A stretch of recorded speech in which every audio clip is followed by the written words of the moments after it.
Hello, hello. How you doing? How you doing? It is Friday, and we are My Amazon Guy with My Amazon Guy Friday live Q&A podcast. My name is Noah Wickham. I'm a brand director here at My Amazon Guy. I am here to answer all of your questions. This week, we have a bunch of questions already lined up, a bunch of starred questions as well. If you are a member or if you submit a gift, you will get your question answered first. So we'll hit those first, then we'll get to everyone else. Secondarily, just some other stuff. I will be gone next week. Next week, we'll have some coverage from some other people within My Amazon Guy to cover our live Q&A, but we will be running right on track. So without that being said, let's jump right in. first and foremost, Tim, thank you for the gift. Let's see what he has to say. Morning. We have a concept for a new product that is not currently sold on Amazon. This is a spin-off or a spin of a niche product that sells pretty well currently. I am concerned with the mold cost along the MOQ being high. Okay. What steps would you take to market research as insurance on my behalf? And is there any strategies around the mold cost with MFG? Any help is much appreciated. Thank you. So when you're talking about the mold costs, I assume you're talking about Tim, the actual like cost of the product.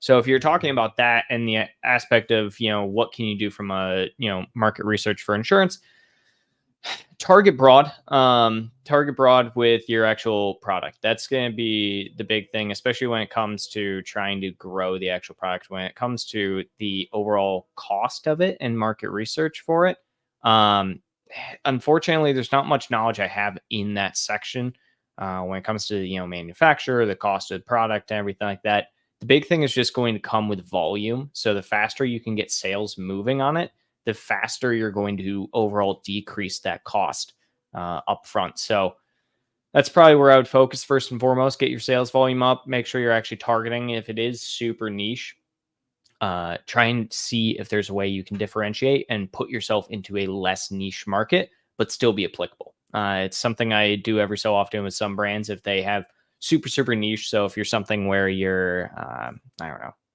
I'm looking for a random product on my desk. But if you're, let's say, a specific type of card, but your card is meant for like magic versus something else, and it's like way more niche than the actual thing, try and see if you can differentiate that into just regular cards that you use versus it just being, specific to that one niche.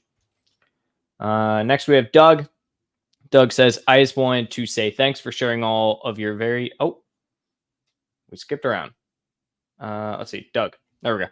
I just want to say thanks for sharing all of your very insightful experience. Your suggestions last week helped me immediately solve the branding issue I had with my ASIN. Yeah, no problem, Doug. Doug did reach out to me. That's fantastic. I love being able to share some news, be able to help you guys out where I can. And, this is just another shining example of that. So thank you very much, Doug. Appreciate that. And then he says, is there any way to figure out when Amazon will return inventory you've requested as an FBA removal? It's been a week now, and I've not heard a thing. Yeah, so Amazon technically, I believe, has 30 days to comply with that once you submit a removal request. You'll usually get a charge from Amazon pretty quickly thereafter, and then from that aspect, you have to then typically see it within next 30 days or so. Amazon, however, the big thing you'll notice is you'll get more than like one removal order sent to you because obviously they're sending it from multiple different warehouses all the time. So you're going to get a lot of different orders. It's not going to come as just one. It's usually going to come piecemealed out to you. Roichi, when it comes to deciding on keywords, what is heavily weighted and in order, please? Click share versus conversion share versus keyword sales versus search volume versus organic sales. I have followed the conversion share over converting clicks and organic, but not getting much impressions, even though search volume is decent. What am I doing wrong? How should I do it? So if you are looking at specific keywords, right, and how to weight them, I would typically look at, doing your conversion share first and foremost, and then I would look at your click share. I would then do keyword sales, and then I would look at organic sales. When you add search volume in there, that's not really a criteria for differentiating from a weighted keyword. That should be something that you add into all of those. So search volume, it should be, conversion sales and search volume, right? Because you can have search volume anywhere from 1 to millions, but you need to make sure that if you actually have search volume behind it, that you also, see what is the next step there. So the next step would be, what's your conversion behind? So put weight behind that conversion. Okay. How many clicks are you getting on it? Are you getting clicks but not converting? Okay, that's not worth it. And then from there as well, is there organic on it? So overall, the biggest thing there is just make sure to not have search volume be on itself. And then secondarily, go down the list. Are you converting? Okay. Are you getting clicks but not converting? Okay, that tells you need to do something with your listing. but also you should still put weight behind those keywords. Okay, are you getting, sales on those, and or are you getting organic on that, and then also are you getting clicks on it? Okay, is there search volume? Good. Okay, put weight behind that. Hope that kind of makes sense.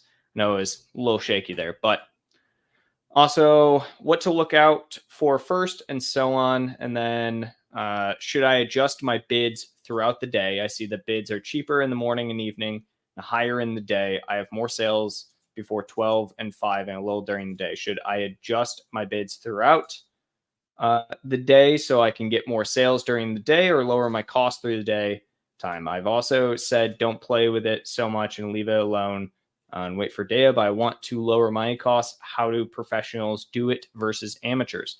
All right, so the easiest way to go about this is day parting.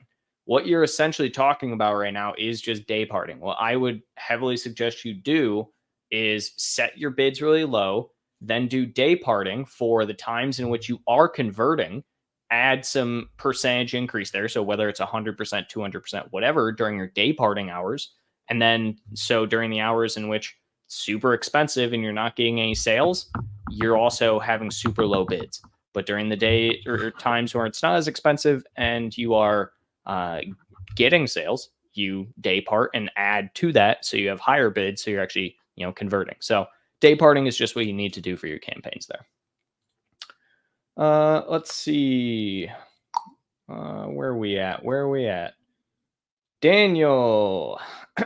Hi, Nolan. Well, not my name, but that's all right. Hope you're having a good day. I am. Can you clear this, please? It's about keyword targeting. Let's say our product is a wireless headphones. Okay. When I do keyword search for this product, I find keywords that has great search volume but has brand name in it. Big brands such as JBL, Lenovo, etc., along with some generic keywords. Do I need to target those keywords in exact, broad, and phrase match? What should I do with brand keywords that appear in search term reports? Kindly provide a detailed answer, please. Sure. So when you see branded keywords, this is what, if you're going to create a campaign in your ad console for a branded keyword, this is what we would consider a competitor campaign. So absolutely, yes, you should be going after branded keywords such as those if it is relevant to your product. So if you have a JBL as your competitor, which for headphones you probably do, then absolutely. Should you do them with your regular keywords in the same campaign? No. You should create a specific campaign that is specifically targeting competitor keywords and competitor ASINs. And then from there, you'll have a much, much easier time. So those keywords, absolutely target them. It's going to be a little expensive, but this is what we consider a competitor campaign for keywords. It's very, very normal and something I do on pretty much every single account. Daniel also asks, also, I'm having some trouble understanding keyword index. I am aware that when we get orders on certain keywords, we get index for those keywords. But when there is some dip, orders ratio, do we still index for those keywords? How do I find for which keywords we are indexed for? Kindly share your insight. My question may sound childish, but I'm a little confused. Thank you.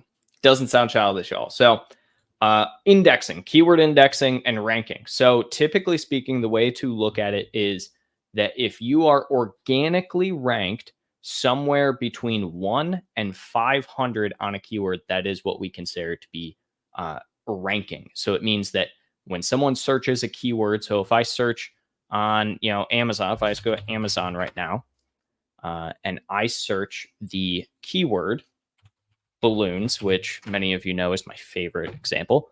So somewhere when I search this keyword, these products are currently popping up, and this is what we consider to be ranking. So this is rank 1, 2, 3, 4, 5, etc., all the way to, we can go further down this list even more and just, keep going. But the idea is that essentially 1 to 500 when someone searches balloons is what we consider to be ranking. Now, indexing. Indexing is anything that you show up for above 500. So if you are placed 501 on a keyword when someone searches for a keyword, then you are considered to be indexed for that keyword. Now, one of the bigger things that you kind of ask there is when you see some dip in orders ratio, do we still index for those keywords? Technically, yes and no. So you absolutely can still be indexing for keywords, but you also can lose that indexing. So it's a lot harder to lose ranking for a keyword than it is to lose indexing, because indexing, obviously, it's something you're not actively getting sales on all the time, but you have it, for instance, in your copy, and it helps with, a phrase that comes through, etc. So for indexed keywords, yes, you can stay indexed while still having a dip in orders, but more than likely indexed keywords are the first to fall off compared to ranked keywords. And similarly, uh, ranked keywords can turn into indexed keywords as well. All right. Hello, brother. Hello. Please guide me. How can I stick my product in relevant keywords? My ad spend burn too fast. How can I control it? Traffic is good, but not converting in sales. Ton of reasons for that. So here's what I would say. Typically, when I'm going down trying to figure out why I do not have conversion, even if I have traffic, impressions, clicks, etc. So you go down the ICAP funnel. If you don't know what the ICAP funnel is, it's when you go to your search query performance and you go to your market basket and you look at the actual ICAP. It is search query. Either way. So are you getting impressions on your keywords? You are? Good. That means you're probably spending money on them in a good fashion. You have good bids. Are you getting clicks on the keywords? Yes. Okay. That means that essentially you have a good main image, you have a good title, and people think based on your main image that you have some form of relevancy. If you have some form of relevancy there, that's good. However, once someone is on your page, this is where we get into cart ads and purchases, aka conversion.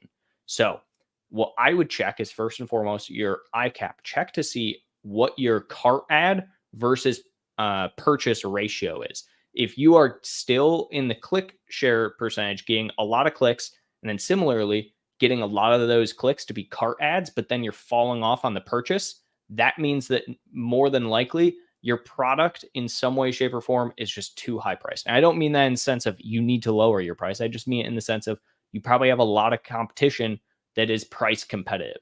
Price is the number one converting factor on Amazon. So that typically, when you're falling off from the cart ad to purchase, they usually to me says it's a price issue. Do something like run a brand cart abandoners, brand tailored promotion in that scenario. Now, if you are getting a lot of clicks, but not getting many cart ads or anything like that, that to me says you might not be necessarily perfectly relevant to what you're targeting. So especially when you're going after really high search volume keywords, if you're paying a lot of money and you're like relevancy adjacent to that keyword, you'll get a lot of clicks. You're not going to get a lot of purchases. So I would focus very heavily on fine tuning to make sure that whatever keywords you're going after are actually your top keywords and actually relevant. It sounds like you're falling off somewhere between the cart ads and the purchases section, or just after the clicks. That usually comes down to how is your page optimized? Do you have all of your images optimized and explained very thoroughly? Is your title explained very thoroughly as to what the product is? Do you have multiple options? Are you price competitive? These are the areas that I would focus on. So when it comes to relevant keywords, focus first and foremost, what is getting you sales? Doesn't matter if it's low search volume, okay? But what is getting you sales? That is always going to be telling you it's a relevant keyword and you're growing on it. The only way that you actually grow in ranking and indexing on products, on ranking, I should say, not indexing, is through sales and conversions. All right. Unlimited advertising. Oh, wow. What happens if Amazon seller dies and it's not an LLC? What? That's a pretty crazy question, I gotta say. But okay, so I'm guessing you're saying it's an Amazon selling account, but it's not in an LLC, so it's a personal selling account and not a professional selling account. I don't know. I can't say I've actually ever been in that exact scenario.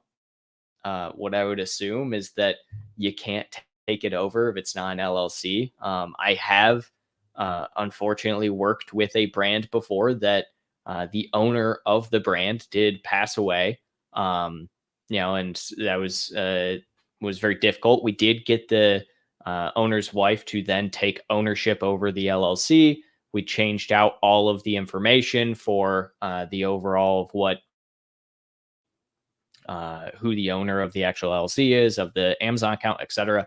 But for a personal selling account that doesn't have an LLC attached, I don't know if that's going to be feasible or possible. I think that would just become a dead account, and eventually Amazon would just stop allowing it on the platform. But yeah, unfortunately I don't have a ton of answers there. I haven't actually dealt with that situation before. I have, like said, with regular LLC and the owner of the business passing away, but that was professional, and you can usually, like I said, work that out comparatively.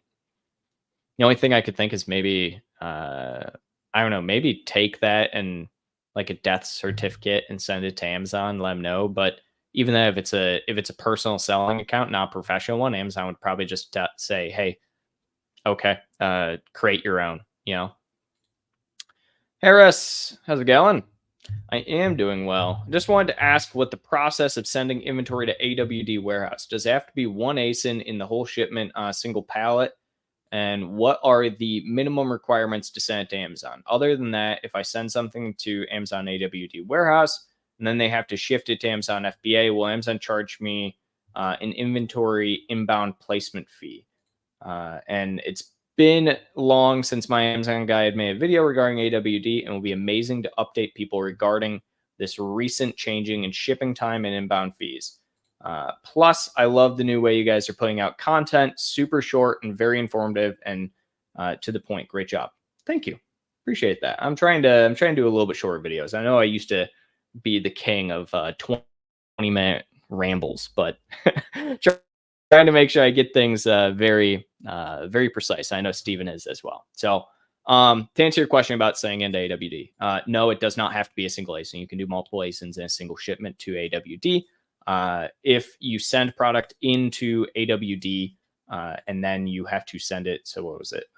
If you send it into AWD and then you have to have it sent from AWD to FBA, no, you are not charged an inventory placement fee. That is actually one of the perks of using AWD.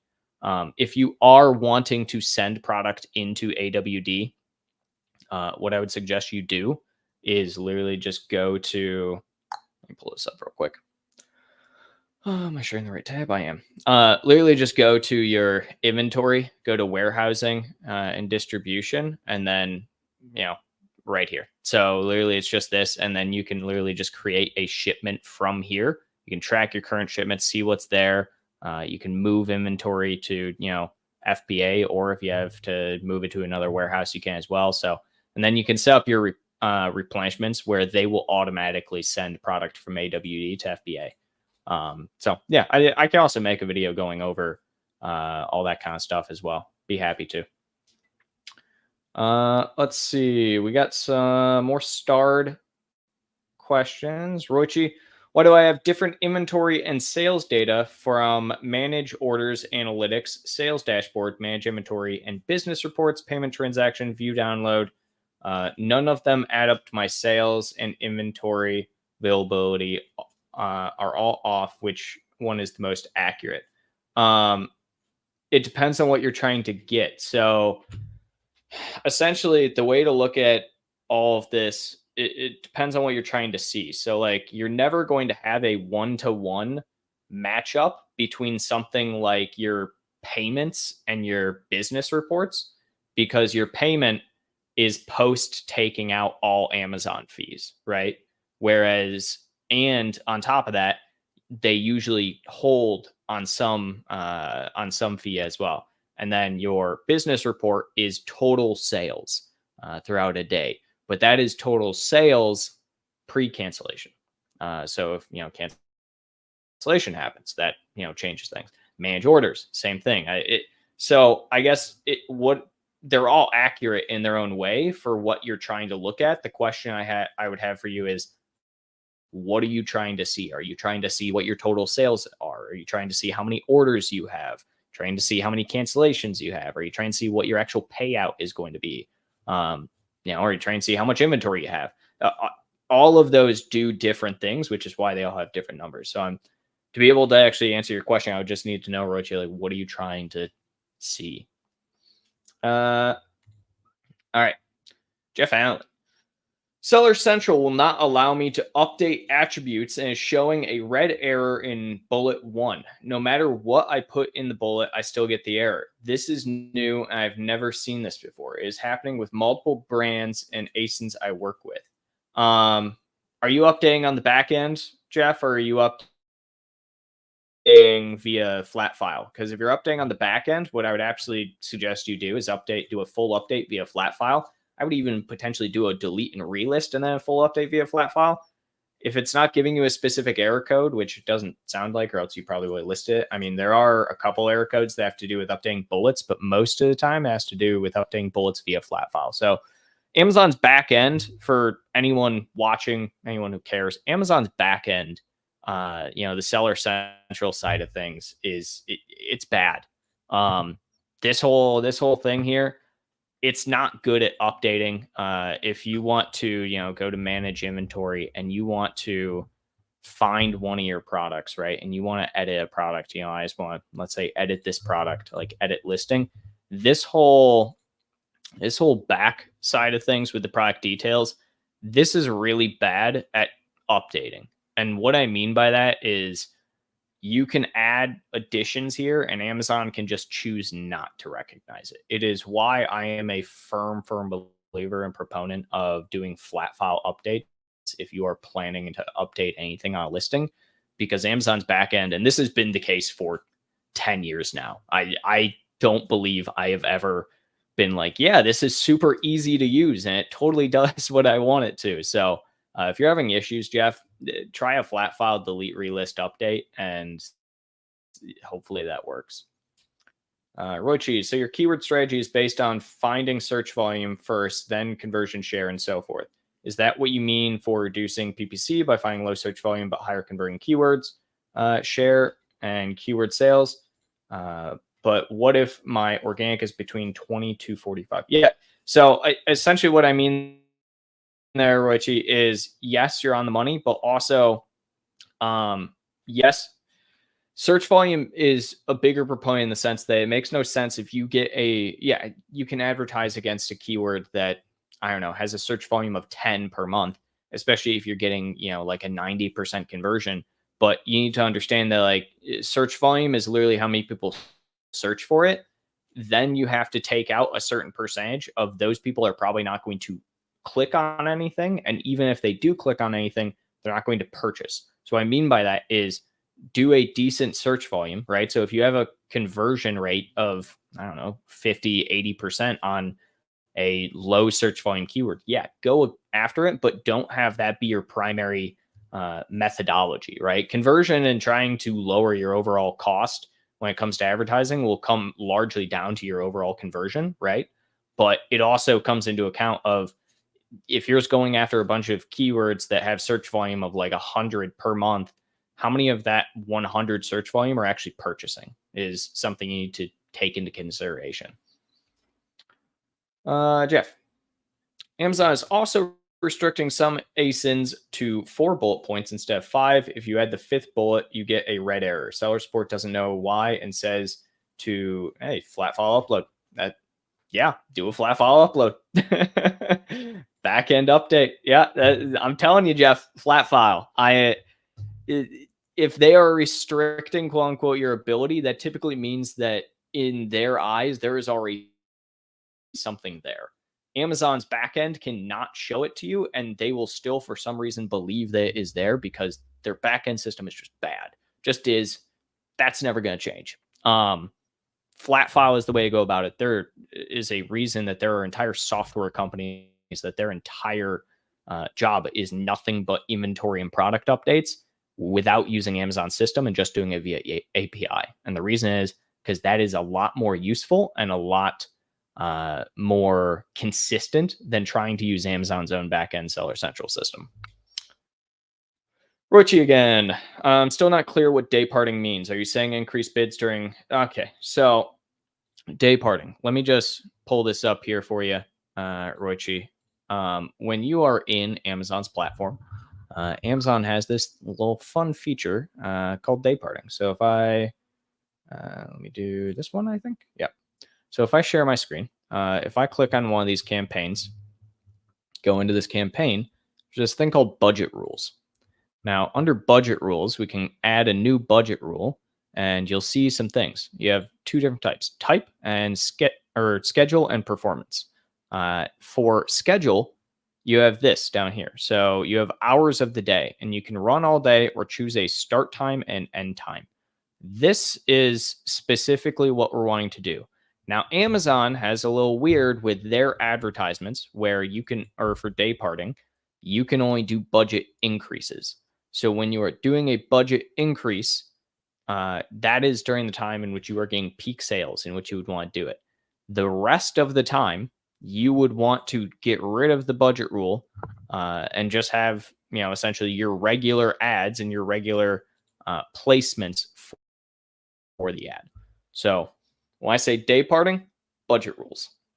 Day parting is essentially just the term that is used, I won't even say colloquially, but essentially across the board. Let's see here. We got a couple more from Roichi, and then we're going to bounce back to non-members. When should I start swapping out keywords in my alt text to increase my keyword index? When do I know when? How do I know which ones to continue to keep and which ones to swap out from? Also, is ranking organically between 1 to 100 really good when it's extremely competitive category? Yeah, I mean, no matter what, ranking is always going to be good. For checking indexing, Roichi, use Helium 10. And let me see if I'm logged into a Helium 10 account right now. I am not. Okay, so essentially, though, use Helium 10. Helium 10 has the index checker, and you can check your keyword indexing. And I will log into Helium right now and go back to other questions. Who was I on? I was on Leper. Okay, hi. I'm an aspiring applicant for Amazon Specialist Intern, PPC. Ooh, I failed the interview. I really wanted to join and work for your company. Please consider my application. Thank you. I was informed I need to wait for 6 months before I can reapply. Yep. So I think we get roughly a couple 10,000, 100,000 different applications a year, especially for intern positions. So for those that don't know, here at My Amazon Guy, and for those anyone who is curious, we have a career section where we actually do paid internships. Doesn't matter if you have zero experience whatsoever, we will pay you to learn and then be a part of the system. It's for brand managers, it's for PPC specialists, Amazon specialists, anything you want, and we'll pay you. And you learn, you spend a month learning, then you get placed, and then you get more learning and a mentor, and it's great. Love doing it. Love teaching interns. That being said, as far as getting denied, we have, like I said, a lot of people that join into or try and apply for internships. So we can't accept every single one, unfortunately. What I would say is absolutely reapply when you are eligible again. We're always looking for more people. Always want to try and get as many people in as possible, especially for things like internships and, most especially for PPC. It's one of those areas that I'm constantly wanting to train more people in and get more people for. So, when you get the chance and everything, reapply. Would love to try and see you make through the process. Let's see. Enroll in mag school. Yeah, if you have experience, that would definitely help you out. If you want to enroll in some mag school stuff, absolutely. Experience will always help, even though, if you're an intern, no issue. Experience is always great to see. All right. Jeffrey, sorry for the Walmart question, but hoping you might know this. Well, you'd be surprised. I know a lot about Walmart. On Walmart, can a brand owner be the sole seller of their products, not allow for other sellers to sell their products? What you are talking about, sir, is gating. So yes and no. Unfortunately, Walmart doesn't participate in a gating program anymore. Well, they do, but you gotta be a real big brand for it. It's rare. You're not gonna, unfortunately, Jeff, unless you're doing 10, 9+ figures or 8+ figures a year, it's very unlikely that you're going to get gated, and you have to know someone within Walmart. There are some caveats to that, I should say. You can, in theory, try to get gated if you know the right people, and can try and talk to a rep. But yeah, unfortunately, it's not easy to keep people from selling your product on Walmart. Very similar to Amazon. If someone is selling a counterfeit of your product, then yeah, you can do very similar to Amazon, stuff like IP complaints, and get sellers taken down. But if someone is selling, just reselling your product, can't really do much there. MJ, would you have an average cost to test one supplement product via one of the three required labs that Amazon requires? Uh, is there an average cost to it? I don't know. I don't think so. I mean, all the costs are listed in the compliance dashboard. So, I mean, if you have to get compliance testing, I would just go into the compliance dashboard because that's what they have for supplements now. So, if I just go, let's go manage my compliance real quick. Manage your compliance. Go here. Let's go to this. Sorry, guys, I'm pulling up the compliance dashboard. And of course, it's not going to pull up. Oh, because this account doesn't have anything that needs compliance. I don't have an account. At least not one right at this moment that I can go to the compliance dashboard. That being said, yeah, there's probably an average cost. I would probably guess around $150 per product or per ASIN. But it really depends on where you're going to go with it, I think. So yeah, Amazon has a ton of different ones, to be fair, that you can choose from at this point, but everything has to go through Amazon's pre-registered ones. Ali, that's a big text. It's covering my face. You guys just see my eyes. Check my listing and check what strategy should I adopt to run PPC. I'm running automatic campaigns and sales low. I'm not going to do a listing review or an ASIN review right in this moment because every time I do one this early into the show, it turns into nothing but the ASIN review show. I will come back to that at the end if there are no more questions, though. Let's see. Nab. When I launch my product, is it normal not to have a BSR until I get a few sales? Yes, absolutely. You can't have a selling rank until you get sales. That's just how products work on Amazon. So yeah, you have to get sales before you can actually have a selling rank for you to be ranked in some way, shape, or form. It's impossible to not have a rank or to have a rank if you're not sold as a product. We are trying to rank for some top keywords, and the ranking fluctuates drastically from top 20 to PG. I don't know what PG is. 2/3 next day. No changes to listing price, etc. A lot of people have been talking about this. How can we make the ranking stick? A lot of people have been talking about this. The thing that I would ask you, T, is are you getting consistent sales? If not, then it sounds like you might be getting hit with some, minor suppression issues in some way, shape, or form. So I would get Helium actually has a tool where you can check and make sure that your listing is live. Get that first and foremost, and it'll tell you if there's any times in which randomly throughout the night, your listing gets taken down and then put back up in the morning or something like that. That can be part of it.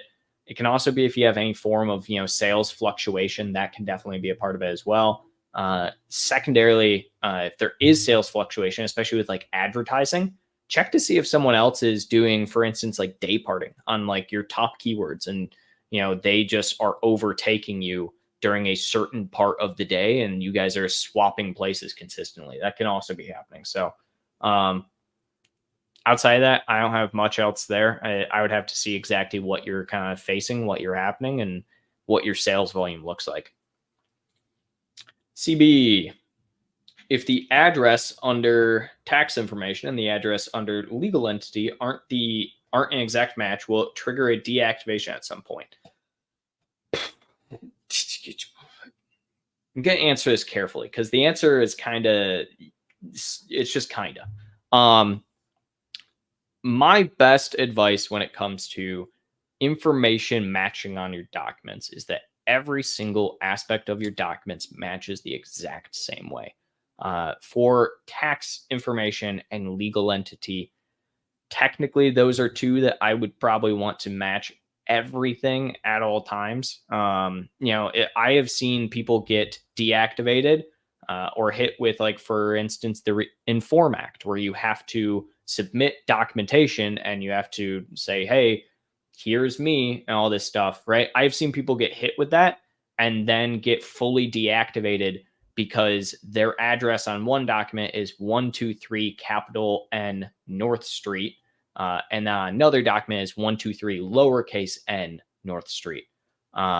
Something as simple as, capitalization can be enough to where Amazon says these documents don't match.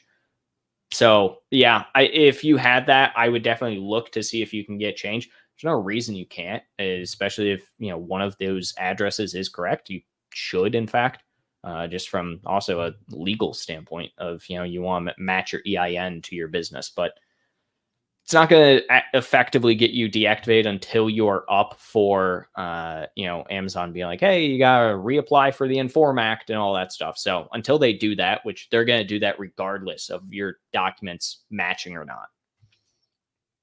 All right.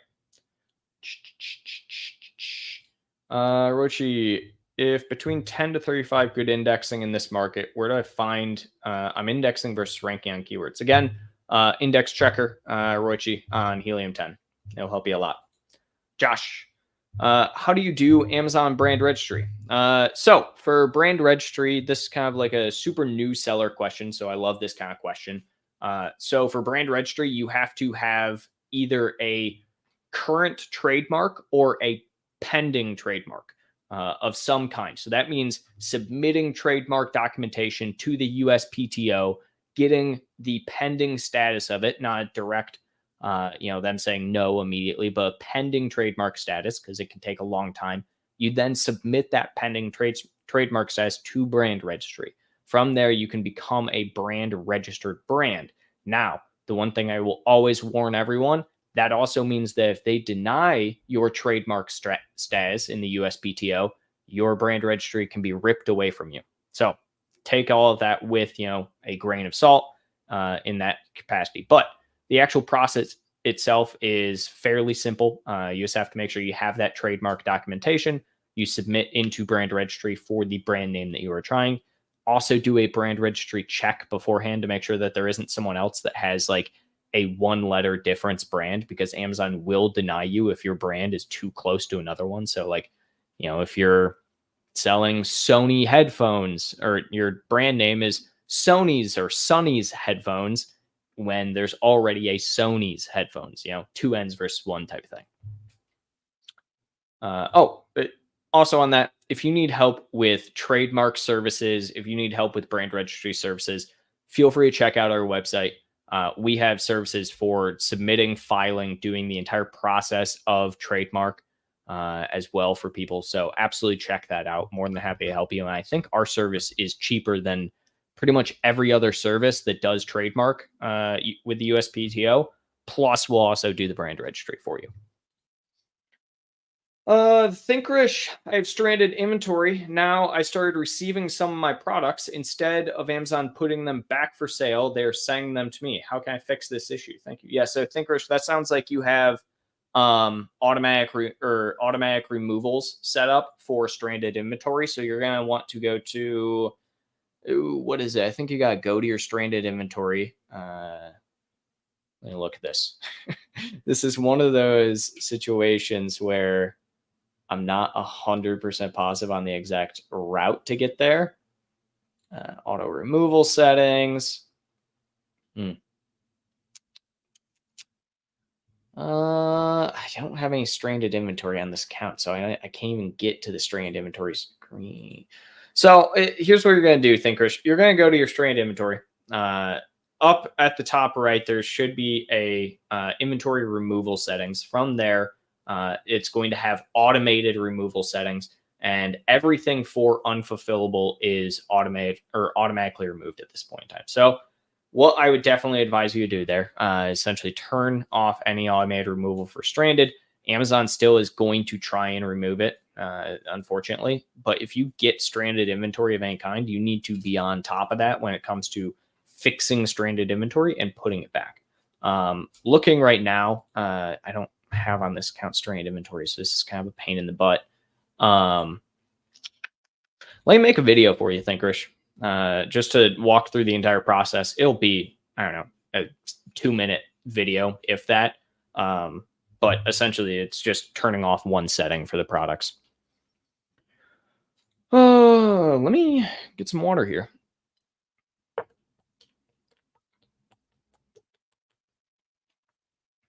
Oh, there we go. I need to shave a little bit later today. I'm looking a little scruffy here, guys.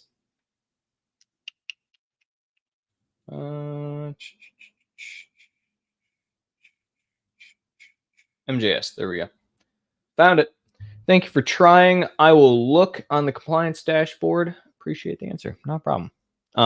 Yeah, just go to the compliance dashboard. Literally at the top of the compliance dashboard, it has a little section that says Amazon preferred compliance. So just click that and it'll take you to Amazon's partnered compliance places. And again, it's like between $100 and $250 per ASIN. It depends on which service you use. PG equals page 2 or 3. Yeah, I mean, that's not all that uncommon, I would say. T, that really sounds more like a sales issue than anything. You know, you're just not getting full sales all the time. Let's see. Jeffrey. Oh, goodness. Jeff is the last question right now. We got to get some more questions in here, guys. Or maybe I'm just speed running all of these questions today. On Walmart, can a brand owner be the sole contributor of the images and descriptions for their products, trying to avoid having other sellers use old images and incorrect information? Yes. So you have to do sign up, obviously, for Walmart, and then you have to submit your brand to Walmart and show that you are the brand owner. And then from there, you can take priority over contribution rights. So if you have the need for contribution rights on a listing, yeah, you just have to show that you are the brand owner, and then you can take over the listings. We actually did this very recently with one of our brands internal here, where they found that other people were selling their products on Walmart for like $250 over their regular sale price, just because, you know, they could. So absolutely, yeah, if you're the brand owner, go ahead, take ownership, and then you can essentially be the only one who gets authority over that. Richie, how do I find my cart ads? My price is similar to others, so it's an A+ content issue. How do you cart ad promotion? Sorry for a dumb question. Not a dumb question. There is no such thing as a dumb question. The only thing I will say is there are such things as bad questions. It's still not a bad question. It's also a joke, people. So if you go to, let me share this tab. Richie, if you come over, go to your brands, go to brand analytics, and then up at the top, you'll see search analytics. Go to search query performance. I don't have any brand on this account that can work for search query, but you'll see some things. You'll see your impressions. You will see your clicks. You will see your cart ads, and you will see your purchases. You can do this from a brand view or from a single ASIN view as well. Now, this is what we call the ICAP funnel. So this is where you're going to actually see those cart ads and understand from a search query, which is keywords, right, what you're actually getting. So this is going to show you exactly, where your cart ads are. Yeah, perfect at the bottom little thing there, myamazonguide.com/ICAP. This is the ICAP funnel. This is something we push all the time. That's how you're going to get all your cart ads. Alejandro, search for FBA return evaluation. Okay. was FBA return evaluation?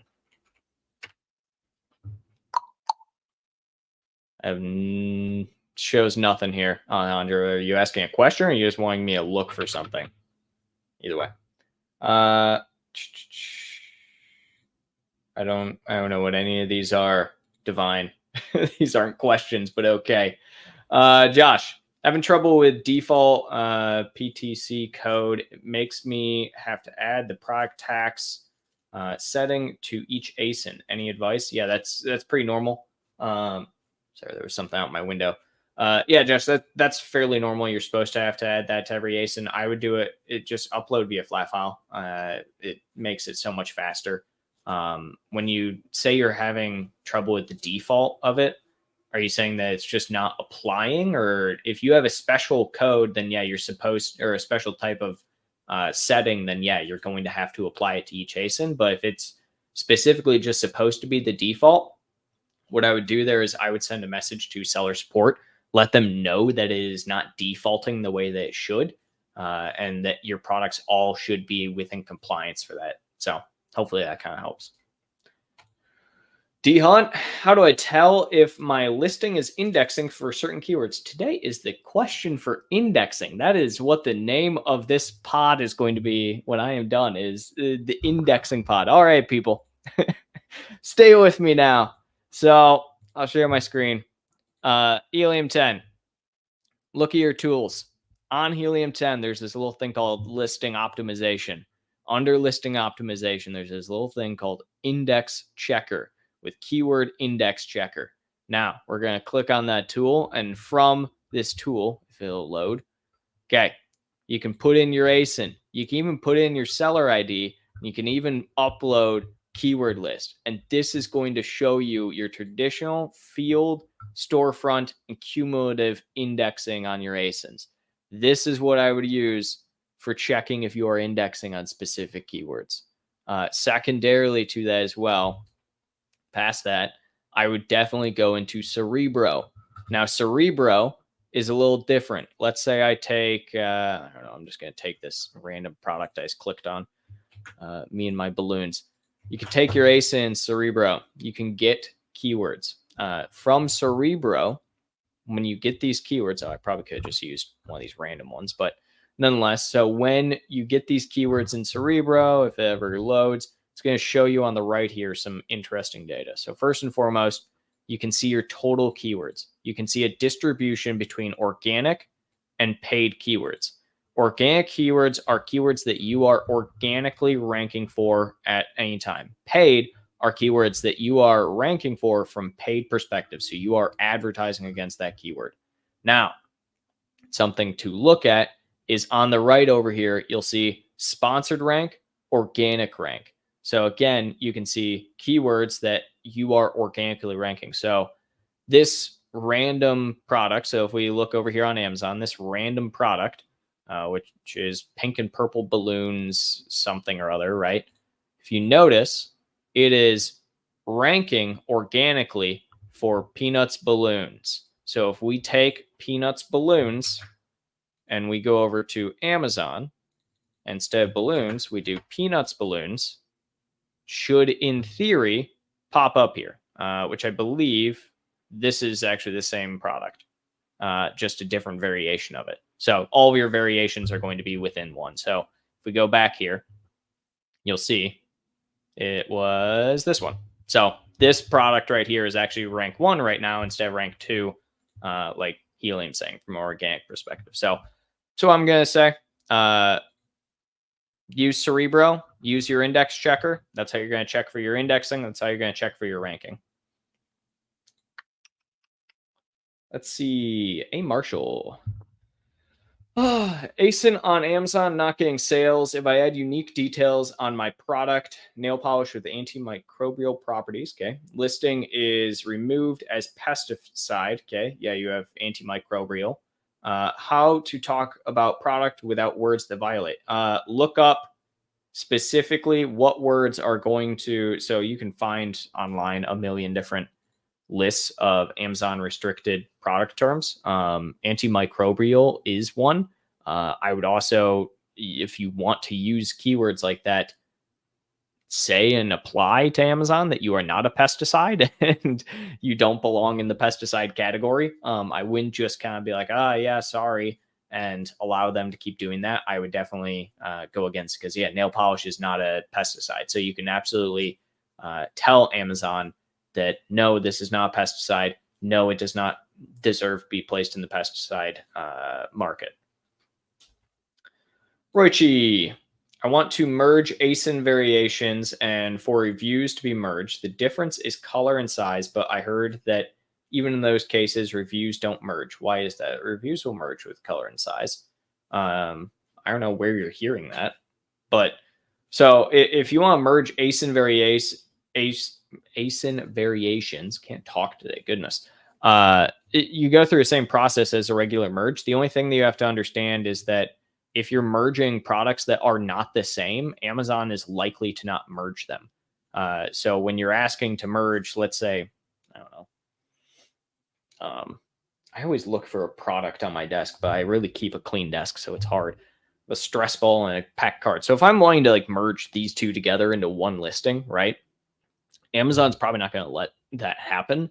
And that's probably where you're getting the information of they won't merge reviews, because, yeah, it's a review for a completely different product, you know? So it doesn't really make sense. Most of the time in those, it's not actually a review or it's not actually a listing merge in the slightest.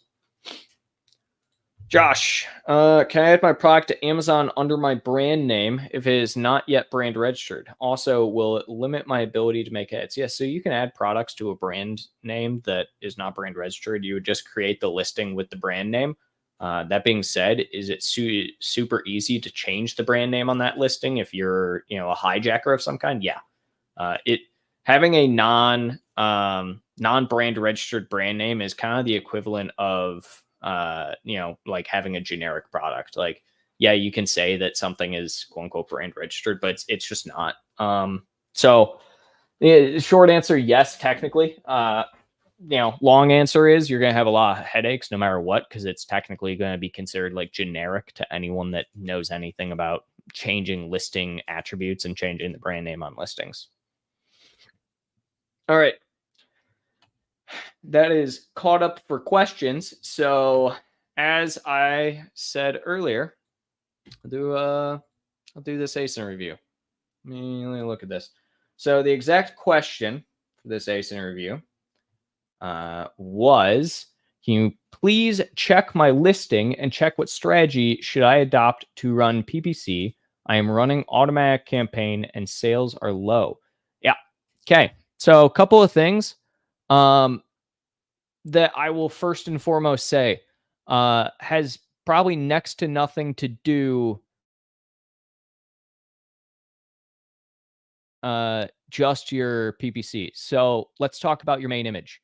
Your main image is some very poorly photoshopped product that is showing, the 10 kilogram box, whatever, next to a dog that is also photoshopped.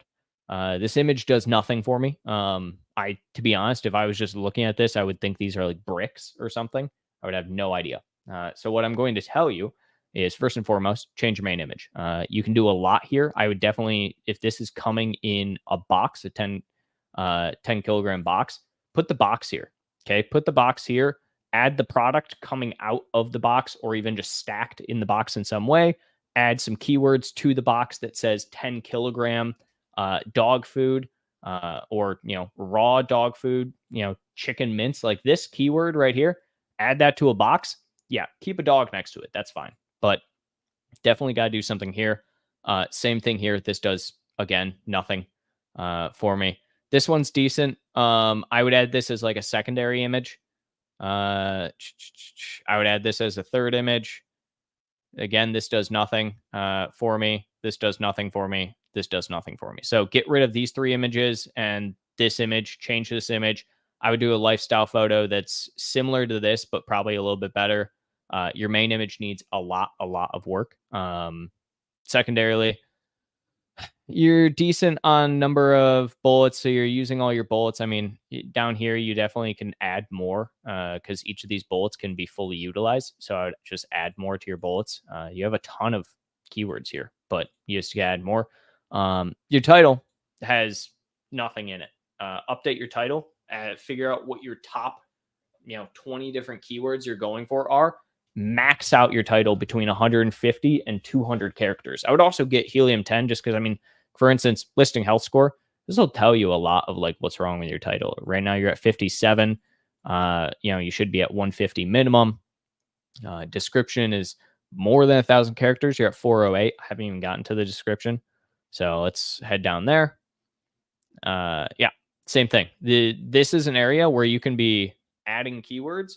You're just not. You're not using keywords. You're not doing anything here. So it's going to be very, very hard to rank on this product. Obviously, you're pretty low ratings. I would try and see if you can sign up for Vine, get some more ratings as well. Yeah, I mean, it's difficult. It's difficult product, that's for sure. You're number one in frozen dog food, which is interesting. I didn't even know this was a category on Amazon. If you're number one in a category, which is frozen dog food, and your listing looks like this, and you're still having trouble getting sales, my guess, if I were to, let's just go up here and do frozen dog food, search volume, I'm guessing for this is going to be fairly low. Yeah, 18. So what I would probably suggest to you, stop going after anything having to do with frozen dog food. There's next to no search volume. So this means that essentially for the entire category that you're ranked number one in, maybe not the entire category, but for the top keyword of that category, which is the category name, there are 18 people who are searching for that per month. And you are competing for all of those 18 and hoping that they purchase. So absolutely what I would focus on is looking at trying to not really care about the ranking in this category, not care about the keywords for this category. Go after dog food in general. That's going to be a lot easier for you. People are probably not as frequently looking for frozen dog food. They're probably more so looking for, raw, or, they're looking for chicken mince dog food, etc. So do that instead. And it'll set you up for way more success. All right. Where are we at? Richie. Trying to figure out total accurate sales overall and actual availability of inventory. None of them are accurate from what has been sold versus what is available in stock. I can't find out the actual. So you're trying to find accurate sales overall from a unit perspective. So accurate sales overall from a unit perspective, business reports is your best friend there, Roichi.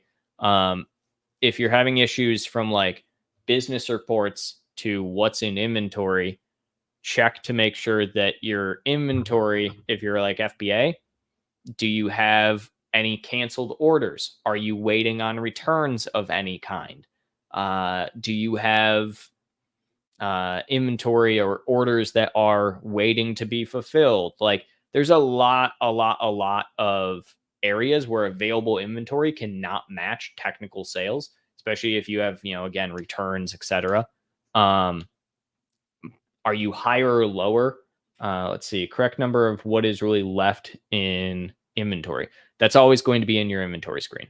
That is, so if you go to manage all inventory, that is it. If you're FBA, go to your FBA inventory. That will give you an accurate idea. Like if I share a screen right here, or if you're trying to figure out your inventory, this is where you should go. You absolutely should not be looking at your business reports. This unit sold last 30 days. This is very, very accurate. Do not, if you're looking at like all this and everything, you can see your reserved. You can see, your inbound and your unfulfillable, etc. This is very, very accurate. Do not use business reports for inventory. Business reports is not an accurate inventory tool. It is an accurate sales forecast tool, or not forecast, but sales history tool. It is not an accurate inventory tool and should not be used as such. Daniel, thank for Noah. Sorry for the name. No worries. Just one last thing. When a competitor keyword appear in search term, do I negate it immediately or how long show? because if a person is looking for JBL headphones, they're not going to buy mine.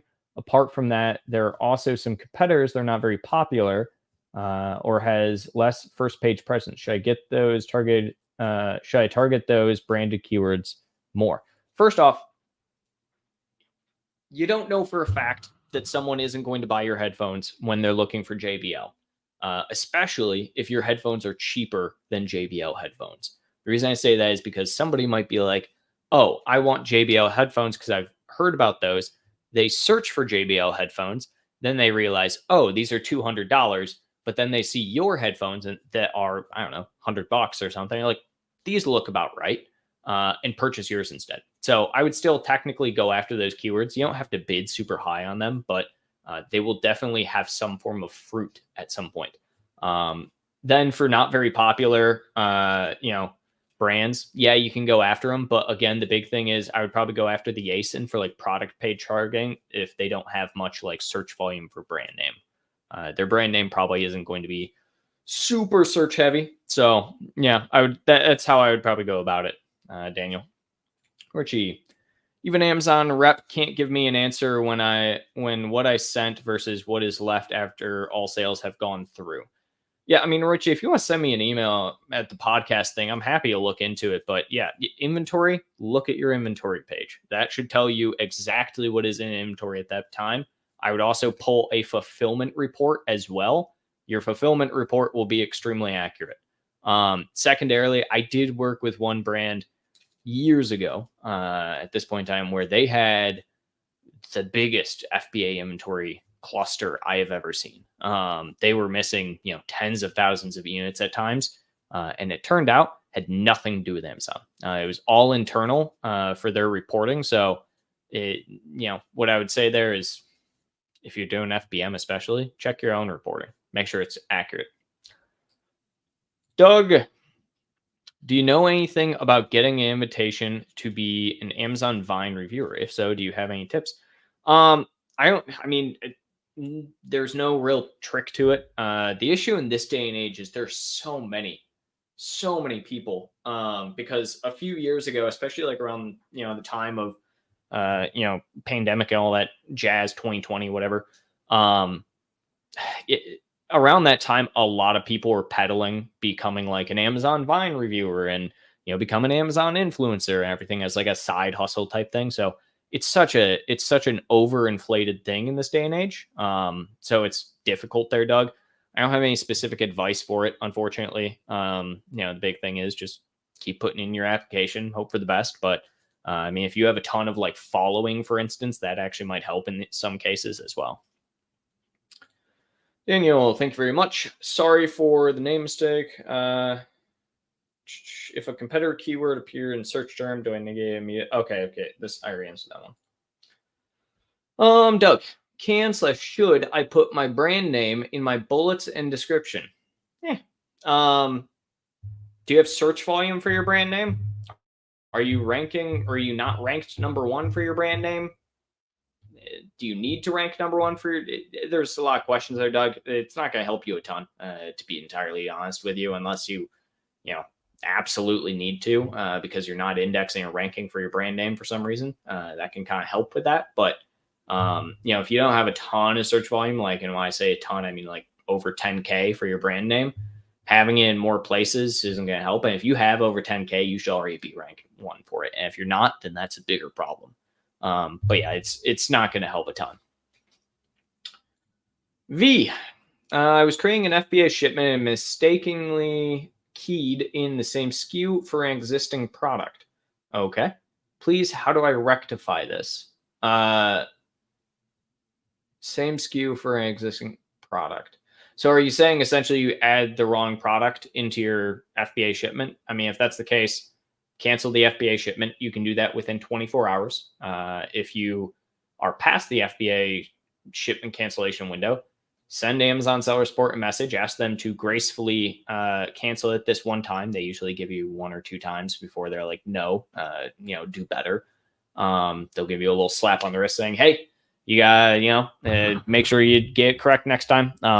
3, if you already sent in all the inventory and everything, that kind of blows. You're probably going to have Amazon relabel it. Unfortunately, there's not much you can really do there. Ethical way to gather more positive customer reviews. I love that you say ethical. Because there's a lot of people who ask that exact question. Hey, how do I get more reviews? But then they're like, how do I get more reviews? So I love the ethical there. Answer your question.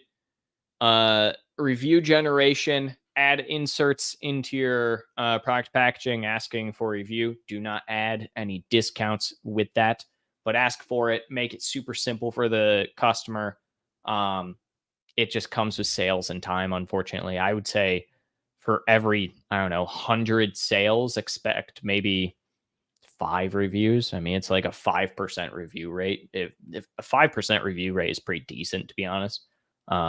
It's not something it's not super easy as artificially inflate reviews ethically. So aside from day parting, I should increase bids during the time I'm converting more, where bids are priced lower and lower my bid during the time I convert very little, and bids are priced really high and harder to compete, especially when I have limited budget. Correct. That is absolutely correct, Roichi. Any tricks to bypass the regional discoverability program on Amazon? I don't know what the regional discoverability program on Amazon is. Let me look it up.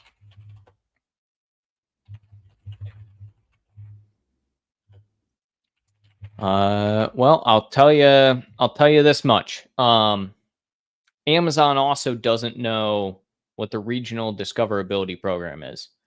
So I don't know what to tell you. I mean, if you tell me if there's like an actual program name, I might know. I know like what is there? It's not Whole Foods. There's something else. There's some weird program they had years ago. I don't know if they're still even doing it. But there's like the Athena program, I think. That was one. At one point in time that was like about regionality and discoverability, but it's not like a program that you're bypassing. It was just something that was around. I don't know. Is the Athena program around again? Let's look that up.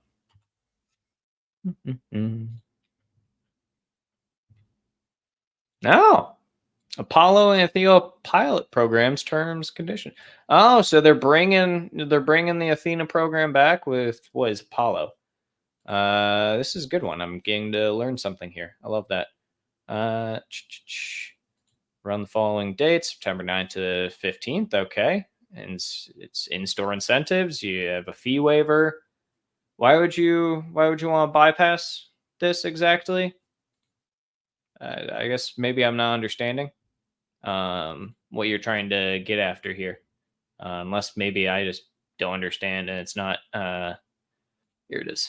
Let's look here. We'll suppress out of region fulfillment for products that fall below the low inventory fee threshold. Okay. This will reduce the need for expensive long distance shipping and will pass these savings onto you by waiving the low inventory fee for those orders. Once product is restocked above the fee threshold and therefore no longer incurring, this is a completely different program than what I was talking about a second ago. But nonetheless, I don't think there's going to be a way to bypass this. Let's see. On enrollment, it's invitation only and voluntary. So to answer your question there, Siddharth, you don't have to bypass it because it's invitation only and completely voluntary. And it also looks to be mostly geared towards like Chinese sellers. I mean, it's saying like, yeah, it's mostly geared towards Chinese sellers and it's invitation only. Yeah, that I wouldn't worry about having to bypass it. But this is, I don't know why they would reuse a name. Athena was a program back in 2018, I think. And it was their pilot, it wasn't a pilot program. It was essentially a beta program back then that they were using for discoverability and working with inside like essentially pickup. It was like Amazon's original Amazon pickup thing, I think was called Athena. Maybe it wasn't called Athena. I don't know. Either way, for this one, Siddharth, answer your question. You don't have to bypass it. Because you have to be invited, and yeah. So there's no bypassing. You have to sign up for it to even be a part of it. You have any tips how to grow sales on audiobooks? Fortunately, not. I don't have any experience with audiobooks. If you want to send a message into podcast my Amazon guy, maybe someone internal does, and I can ask some questions, but I don't think so. It's kind of completely different realm, and there's not really necessarily any tips or tricks to it. All right, guys, we're gonna wrap up here shortly. No, I need your suggestion. I want to increase my PPC knowledge, and I've checked everything on Udemy. Don't have money to buy your SOPs or courses. Check our YouTube channel. We have, I would say, probably hundreds of videos on PPC, teaching so many different things. YouTube is just one of the best platforms in the world because it just has so much free content for you to learn and absorb. So secondarily to that as well, we do a weekly live PPC podcast every single Tuesday.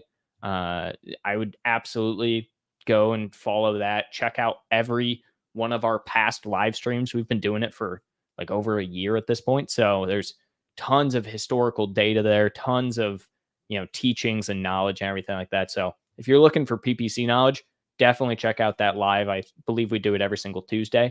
Kevin internal does it. And so, yeah, there you go. Cool. I think we'll call it there. That seems like all questions wrapped. Awesome. All right. So to wrap us up here, again, I will not be here next week. I will have some people replacing me next Friday, as I will be at Amazon Accelerate, which is next week. So yay for that. Secondarily, for those that do not know, we are My Amazon Guy. My name is Noah Wickham. I'm brand director here at My Amazon Guy. What are we? We are a full service Amazon agency. What is full service? Full service essentially means we handle everything A to Z on Amazon. If it has to do with the Amazon platform or being a brand seller on Amazon, we handle it. We have both long-term full service contracts as well as just a bunch of a la carte stuff. Whether you need something like trademark or even helping out with some clawbacks of lost shipments, we help out with everything you can possibly imagine. We even do some search engine optimization for your websites. As well, on top of that, you want some SOPs or you want some courses? Check that out. We sell every single one of our SOPs that we create and use internal in-house. We also have courses covering pretty much everything A to Z that you can learn on Amazon. We also have careers. We're always hiring people, as I talked about a little bit earlier. So yeah, absolutely check that out. And then, if you guys want to check me out, I post daily, usually twice daily on LinkedIn. Also, we'll post a lot of our videos as well. So if you want to check me out on linkedin.com/in/Noah Wickham, check that out. And then also check My Amazon Guy out on LinkedIn and YouTube. And past that, hope everyone has a fantastic weekend and a fantastic week. I will see you guys in 2 weeks. And I'll be posting stuff all next week. Tons of videos talking about everything Accelerate has to offer. So definitely check that stuff out. Thanks, everybody.